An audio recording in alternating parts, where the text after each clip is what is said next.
सबसे पहले तो सर आज एक तारीखी मौका है, पाकिस्तान का फतह 4 क्रूज़ मिसाइल का कामयाब तजर्बा हुआ है, उस हवाले से आप क्या कहेंगे? और फिर आगे हम बात करेंगे गज़ा के हवाले से भी, पहले इस पे बताइए। बिस्मिल्लाहिर्रहमानिर्रहीम। बहुत बहुत पाकिस्तानी कौम को मुबारक हो। फतह 1 और फतह 2 जो थे, उन्होंने भारत के अंदर जो मेरे ख्याल में तबाही मचाई है, भारत जो है वो याद रखेगा। उससे फिर पाकिस्तान के जो मिसाइल की क्वालिटी थी, प्रिसीजन थी, और जो हमारी कैपेबिलिटी थी, जो मुख्तलिफ वॉरहेड्स ले जाने की, वो भी भारत के ऊपर वाज़े नज़र आ गई और पूरी दुनिया ने देख लिया। और पाकिस्तान का जो प्रोग्राम है, उसको भी लोगों ने बहुत ही कदर की निगाह से देखा। और यही वजह है कि हमारा स्ट्रेटेजिक प्लानिंग डिवीजन जो है, उसने आज फतेह 4 का जो एक कामयाब तजुर्बा किया, जो कि मेरे ख्याल में surface to surface air missile है। हम्म। ये एक बहुत ही अहमियत का तजुर्बा है। मेरे ख्याल में सबसे बड़ी बात जो मिसाइल टेक्नोलॉजी के अंदर होती है, वो प्रिसीजन होती है, यानी कि पिन पॉइंट एक्यूरेसी के साथ। हम्म। दूसरी जानिब जो है वो भारत के, अगर आप अग्नि को देख लें या पृथ्वी को देख लें, कहाँ पाकिस्तान की टेक्नोलॉजी है और कहाँ जो है वो भारत हम्म। खड़ा हुआ है।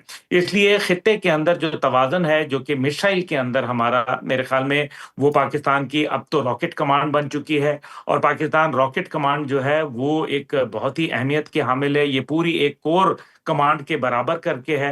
और रॉकेट कमांड के अंदर ये जितने भी मिसाइल बैटरीज हैं और जो मिसाइल से रिलेटेड चीजें हैं, वो हम्म। शामिल होती है। तो मेरे ख्याल में सबसे पहले तो स्ट्रेटेजिक प्लानिंग डिवीजन को मुबारकबाद हो। हम्म। पाकिस्तान के जितने भी जो इदारे हैं, जॉइंट सर्विसेज हेडक्वार्टर है और दीगर अफवाज पाकिस्तान को, तमाम साइंसदानों को, ये यकीनन एक बहुत बड़ा संग मील है, जिससे हमारी, मेरे ख्याल में, मजबूत हुई है गिरफ्त मजीद पहले से ज्यादा।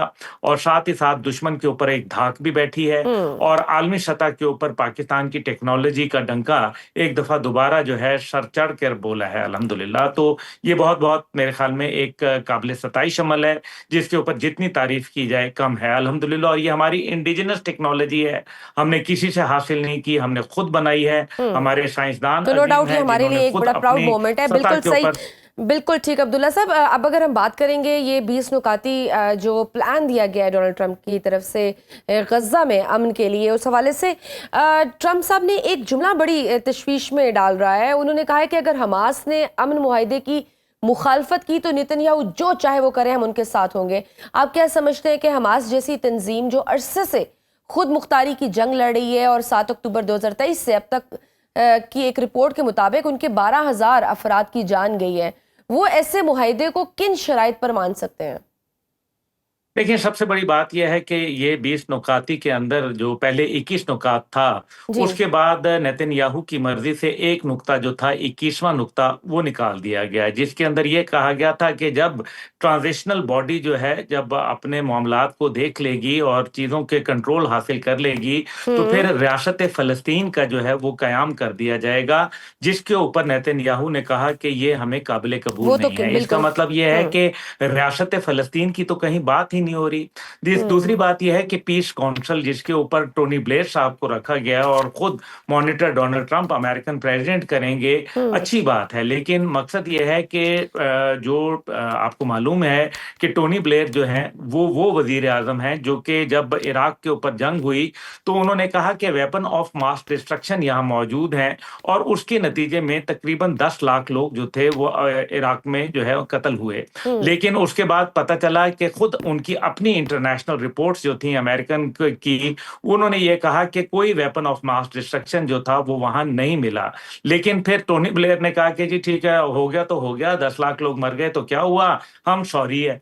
अब जो दूसरी बात आपने जैसे कहा कि हमास के 12,000 से ज्यादा लोग जो है जी। वो शहीद हुए। हम्म। अब मकसद ये है कि एक आज़ादी की तहरीक है, और आज़ादी की तहरीक जो है वो जायज़ है। और साथ ही साथ जो है इसराइल की रियासत जो है, वो तो आपको मालूम है पाकिस्तान तो उसको कबूल ही नहीं हम्म। करता। अब ऐसी सूरत के अंदर अगर हमास की सिर्फ बात कर ली जाए, तो मेरा नहीं ख्याल कि हमास की ये स्ट्रगल जो है किसी मुआहदे की मरहून मिन्नत है, खास तौर पे जबकि अभी कुछ अर्सा कबल जब मुआहदा हुआ था 3 फेजेस हम्म। के अंदर, हम्म। जिसको कंप्लीट होना था, जिसमें पहला फेज ही जब कंप्लीट हुआ, यानी कि जब मगवी जो रिहा किए गए फलस्तीन जो के कब्जे में जो थे, हमास के कब्जे में थे इसराइली, तो उसके बाद ही वो मुआहदा उसी दिन जो है वो उसको खत्म कर दिया गया।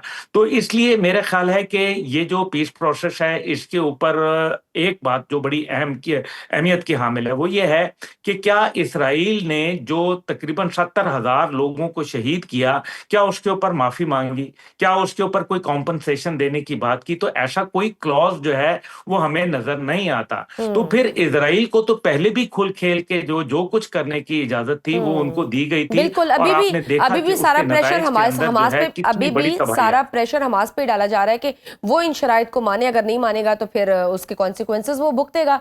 इसमें एक और चीज़ है, ईरान की भी बात की डोनाल्ड ट्रंप साहब ने। उन्होंने कहा कि इस सब मामले में बड़ी अहमियत इख्तियार कर गया है क्योंकि तमाम मुस्लिम ममालिक में ईरान ही वो मुल्क है जो कहीं ना कहीं हमास पर किसी हद तक इन्फ्लुएंस रखता है। आपको क्या लगता है कि ईरान इस अमन मुआहिदे को कबूल करेगा, क्योंकि ईरान और अमेरिका के ताल्लुकात भी अब काफ़ी हद तक पेचीदा हो चुके हैं? नहीं, मेरा नहीं ख्याल कि ईरान की एक स्टेटेड पॉलिसी है वो इससे डिविएट नहीं कर सकते। और देखें, सबसे बड़ी बात यह है कि हमास के अगर मामले पे देखा जाए और जो टू स्टेट की बात की जाए, टू स्टेट सोल्यूशन की, तो कहीं ऐसा ना हो खुदा ना खास्ता कि कल को भारत जो है यही बहाना बना के कश्मीर के ऊपर भी यही एक नुक्ता जो है उसको सामने ले आए। और मेरा ख्याल है कि हमास जो है वो यकीनन एक पहले बहुत मजबूत था, लेकिन वक्त के साथ साथ जो है कमजोर हो गया, और ईरान की जितनी भी प्रॉक्सीज थी उस खित्ते के अंदर उनको एक हद तक जो है वो मेरे ख्याल में न्यूट्रलाइज कर लिया गया है। लेकिन एक प्रिंसिपल स्टांस है, और मेरा नहीं ख्याल कि इतनी तबाही, इतनी लाशें और इतने डिस्ट्रक्शन के बाद जो है कोई हमास जो है इसको कबूल करेगी। लगता यह है कि ये मुआहिदा जो है ये सिर्फ एक नेतन्याहू की मर्जी से किया गया है, उसके अंदर उसको ज्यादा लेवरेज दी गई है। बहरहाल लेकिन आलम इस्लाम इसको जो है पॉजिटिव अंदाज में देख रहा है, और हम उम्मीद करते हैं कि अल्लाह ताला करे कि यहाँ पीस आ जाए, और उसमें पाकिस्तान की काविशों को भी जो है डोनाल्ड ट्रंप साहब की तरफ से सराहा गया है।